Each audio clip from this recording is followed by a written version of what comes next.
Think about the smartest person you know. Maybe it's a colleague, a friend, or honestly, maybe it's you. High ick. Lots of ideas, can analyze a situation from every angle.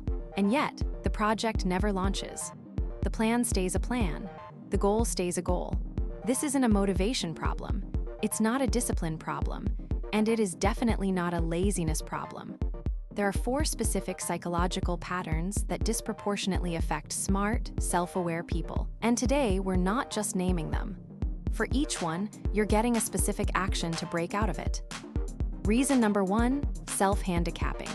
This is the most common pattern on this list and the least obvious to spot in yourself. Here's the behavior. You subtly create obstacles before a challenge. You leave yourself too little time. You don't prepare as much as you could. You tell people how stressed you've been, how you haven't slept, how things have been chaotic. Not because you're lying, but because somewhere under the surface, a part of your brain is building an excuse before you've even begun. Self-handicapping is a protective mechanism. If you fail while handicapped, your intelligence isn't what failed. The circumstances failed. Your self-image stays intact. It works in the short term. Over time, though, it quietly erodes your confidence and your motivation because some part of you knows the excuse was manufactured. Here's the fix. Separate your identity from your output on purpose before you start. Say it out loud if you have to. This project failing does not mean I'm not smart. It means this attempt didn't work. Then remove your favorite excuse in advance. If you always blame time, block the time on your calendar right now today before you need it. If you always blame preparation, prepare the night before, not the morning of. You're not trying to feel confident. You're trying to remove the exit before you look for it. Reason number 2, the gap between intention and action. This one is specifically brutal for intelligent people because intelligence specializes in analysis, not execution. You've probably experienced this. You know exactly what you need to do. You've thought about it from every angle. You've even planned it. And then somehow you still don't do it. This is not a knowledge gap. It's an action control gap. The part of your brain that's great at thinking can actually work against the part of you that needs to just start, generating one more reason to wait, one more scenario to consider, one more version of the plan. The fix here is not try harder or want it more. It's implementation intentions, simple if-then plans that remove the decision entirely. Not, I'll work on the project this week. Instead, if it's 9 a.m. on Tuesday and I'm at my desk, I open the file and write one paragraph. Write your own if-then plan for the one thing you're currently stuck on, right now, before you finish this video. Specificity is what beats a busy, overthinking brain. Reason number 3 is the one most people have never heard of, and it might be the most important. Your brain does not evaluate effort objectively, it inflates it. The harder something seems and the more distant the reward feels, the worse the deal feels to your brain, even when the actual numbers are in your favor. And for smart people, this gets worse, not better.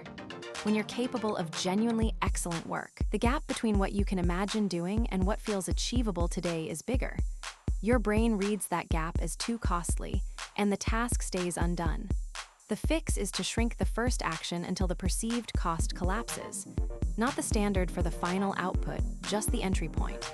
Give yourself a 90-second rule. Open the file, write one sentence, sketch one box. That's the whole commitment. Your brain responds to real, present effort, not the imagined effort of the entire project.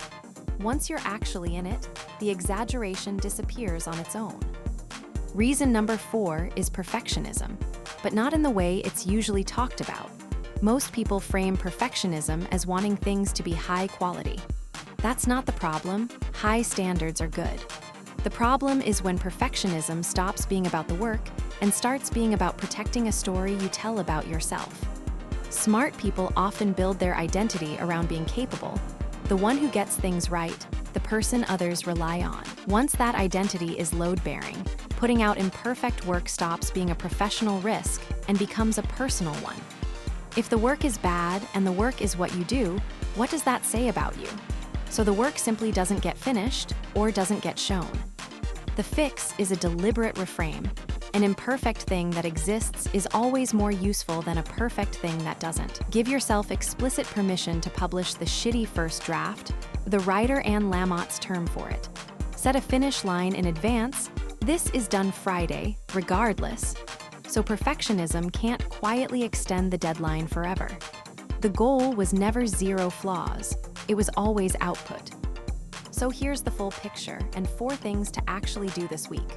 1. Self-handicapping. Remove your excuse in advance before you look for it. 2. The intention-action gap. Write one if-then plan for the thing you're stuck on right now. 3.